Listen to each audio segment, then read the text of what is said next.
Let's talk about a couple of ideas that we'll be sharing on the webinar that's coming up in just a few weeks.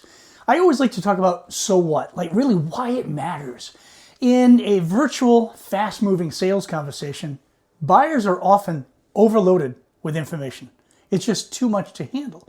So if you create a breathing space as you're sharing your ideas, it slows things down a little bit. They can take in the information and understand what you're talking about. How to do it? Chunk your message.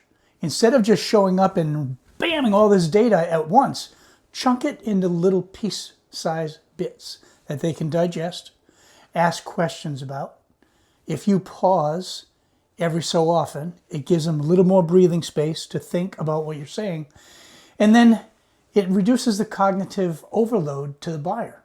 Because in our conversations, whether it's in person or virtual, isn't it always about the buyer and their needs?